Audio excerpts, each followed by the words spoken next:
going Welcome to Mobile an Legends. FCAP game to take it all the way. Again, I wouldn't have it any other way, man. The last time that we had a best of 7 in the lower bracket final was never. It's now. Yeah. So we need 7 games, and that's what we want. Now, Demonkite on the jungle X-Borg. Yeah, I don't know. I'm not sure how I feel about it. We already got a preview of this even back before, and so you need a lot to happen here. Now, one of the great interactions between that, though, is if they can actually get UA to get a really good Frigid Glacier freeze down, then obviously it helps even with the last Insanity. And then you have a lot of utility and mobility because you have the Matilda again in the hands of renejay. Yeah, but the thing is, again, FALCON taking a page out of Aurora's book. Owgwen, who would have thought, would go for the Raphael paired up again with kyletz Alpha. So even if there's a lot of slows coming in from Aurora or Catch, okay. Now they're going to force out a few flicker. Okay. renejay, as aggressive as he can be, will take one and bring down pheww. Now the counterattack onto UA. Pride of Ice is there. But still, they're able to take him down. A 1-for-1 trade.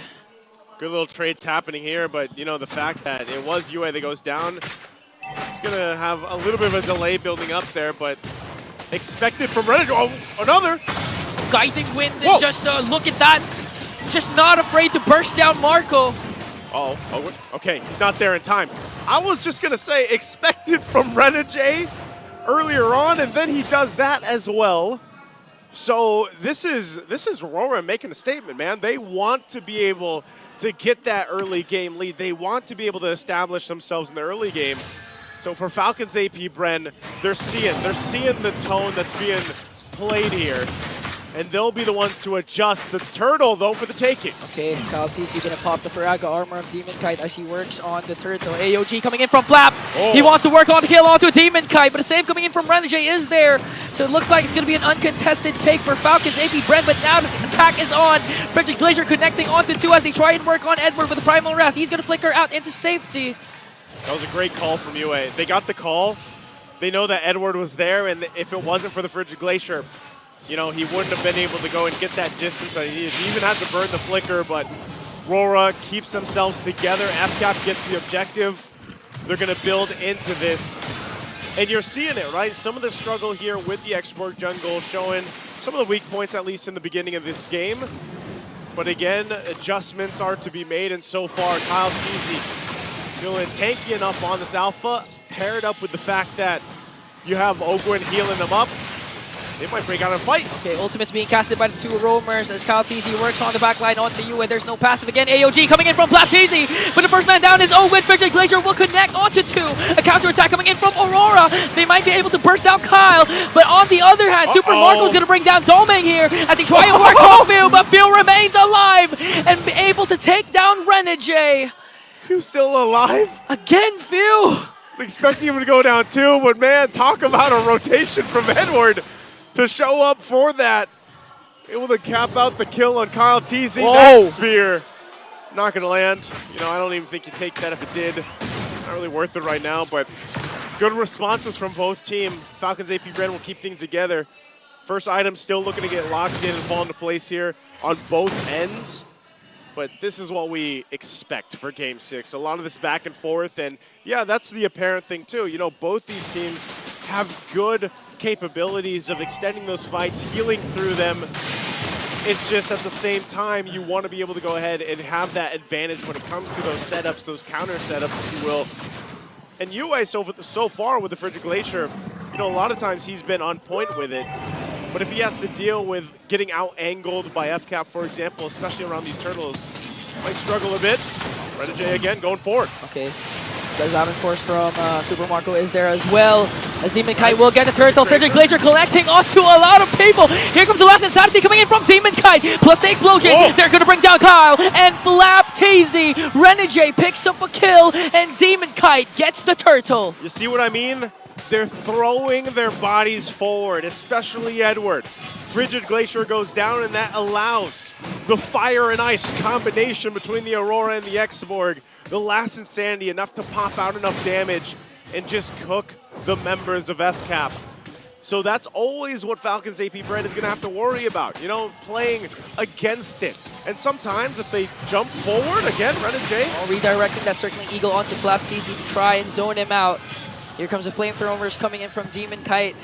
And so far, looking good for Aurora. Their aggression, although sometimes it looks like it's overextensions, because of the fact that US Frigid Glacier continues to connect onto at least 2 or 3. The counterattacks that you would expect Falcon's AP BREN to do. Now TZ goes in with Spear of Alpha, might be able to burst down Edward again? though. You were just saying it. The Frigid Glazers.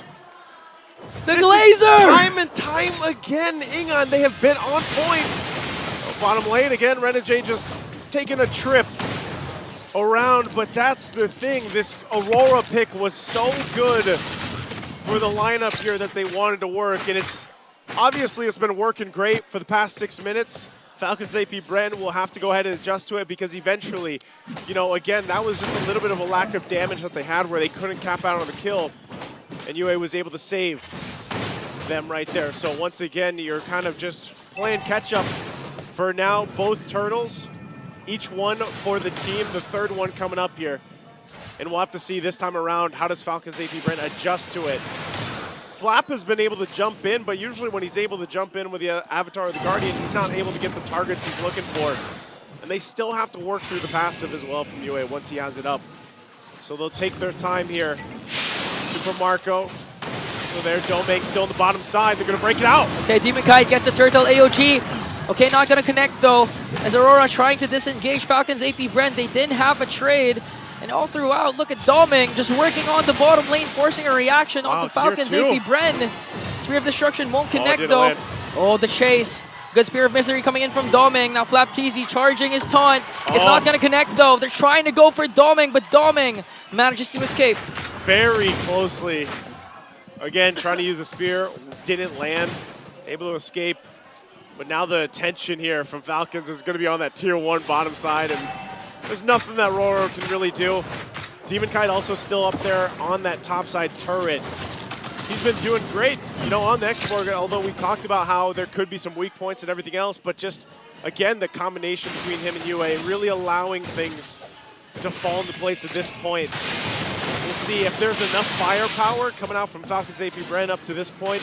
We saw a little bit of glimpse of it, and the more that Super Marco also gets those items on this Hereth, they should be able to fight, even if they get frozen for a bit. Again, the Zaman Force can help them play enough time, and a jump plus the healing plus the Eternal Guard knockup in the air might be able to buy enough time for FCAP to extend a fight in their favor. But right now, it's more so of just kind of getting us situated, getting buckled in for Aurora's control, because they've been controlling the majority of this game. Yeah, especially the man in front for Aurora, renejay, has been performing phenomenal with his aggression, aggressive circling eagles, guiding winds as well to save the team of Aurora. And not to mention demokite, always paired up the last insanity with his retribution to out the red tree. kyletz, that's why he had 2 turtles, kyletz 1. So this time, let's see, a huge thing that kyletz needs to do is to burst down the Firaga armor to disable demokite right away before the neutral objectives take place here. Not just even kyletz, even the other members of Falcon's AP BREN as the first lord will spawn. Just send it on renejay again. They go forward. They want to go for the zone. Trying to keep it together here. Guiding wind on out. Just out of the danger. Out of harm's reach. Lord's still going to be held there, so it is going to go for a reset. They got the Eternal Guard out, so that's not going to be available for pheww right now. So it's RORA keeping things together. renejay also still doesn't have that circling eagle, so they got to wade through this. domeng still working on that wave, pushing it through. Lord still on the reset. Right now, the tier 1's mid lane for both teams still up too, so pretty much even grounds to work with right now, and neither team really committing, waiting for those crucial ultimates back up. renejay's is up, circling eagle again. Oh, they changed their target onto pheww. They want to burst him down, but the flicker is out there. Now Falcon's AP BREN on the retreat. They're going to bring down pheww. UA in trouble though. He then able to cast the Frigid Glacier, but Super Marco will fall down in the hands of domeng. Now the attack from Aurora is just too much for them to handle. 3 Bs are down. kyletz with a Spear of Alpha just to walk away. And Aurora executed that to perfection, dividing and conquering the Titans. to gain the advantage for the clash and get the first Lord. What a good play and a great call for renejay and demokite to switch it up. It focused down pheww, forcing the flicker and then still diving in with the last insanity. And again, it's UA. I know I've been saying this many times, but that frigid glacier is buying so much time for them to do something like that and then show back up to the fight and collapse down on the rest of Falcon's AP BREN. So right now they have this big objective secured. They've got a big lead against FCAP. Their work is going to be cut out for them. They have to be able to maintain the line, the front line here, and deal with just what renejay is doing. He's been a lot of the start of these initiations with a certain Eagle. Sometimes he's starting up, sometimes he's pulling back, but initially it gets something, whether it's a battle spell or the other. Out from Falcons. They're going to keep it together here, working to keep as much space on the map that they can work in, but right now the top just being focused down from Domeng. Lord waiting down to the bottom, slowly making its way. They're holding on to the Holy Shields the best they can, but RORA is looking solid as they approach the base here of Falcon's AP BREN. One last check at the items to see if they have enough firepower. Mid lane Holy Shield down, and slowly but surely that Lord making its way down the bottom as FCAP eyes off RORA here. They're going to go in. Oh, kyletz goes in with the frigid glacier from pheww. Might be able to bring down kyletz. The Winter Crown play is there. Will they be able to save him though? They're going to burst him down in the hands of demonkite. The Lord is still there onto the bottom as they work on it. They want to bring down an inhibitor. The Lord still up as Falcon's AP BREN works on it. Now kyletz, that was a huge effort. Oh, they still have minions, Naisu. They can. They're going to push in, trying to sustain through this. Got to clear the waves. That top turret going to be the next target from RORA. And FCAP in a very dangerous position. Wave's going to be cleared up. Eternal Guard dropped in. But they hold on for now to the top and mid turret. As kyletz will be back up. That's all RORA's going to get this time. But man, oh man, talk about a lead. Talk about unanswered initiations and unanswered startups from RORA here. As Falcon's AP BREN still scrambling to get what they need. Looking at the items, really behind. Nearly in every aspect, every lane. And Super Marco, he did have the Holy Crystal now. He's got the start of the Scythe Feather of Heaven. Should have enough firepower, but again, it's all about the spacing that they have to work with. It's so hard for FCAP to set up the way they want to because of what renejay's doing half the time. Yeah, and of course also UA. Again, the crucial frigid glacier. Most of the time, it's not for the offensive; it's for the defensive. For him to enable his squad mates to go and re-engage as they work on the second Lord. 7.3k gold lead for RORA. And here we go. They find themselves once again in this situation. Falcon's AP BREN. Can kyletz pull it off again like he did in the previous game? They're going to zone him out as much as they can. That mid lane being pushed in, top as well for the minions. Edward goes in with the Earth Shatter Flicker combination. AOG to answer right back, but kyletz is gonna fall down. Domeng working on bringing down Flap. Two members are gone. Demokite also gets the Lord. Flickers are out from Falcon's AP BREN. Spear of Destruction coming in from Domeng. Gonna do the free hit though. They have minions. They also have the Lord. Now Falcon's AP BREN. Oh, they need to defend this, Naisu. They're going to keep it together. They got the Lord. Now they go mid. UA goes in with a beautiful stun. And the bees soar too high to the light as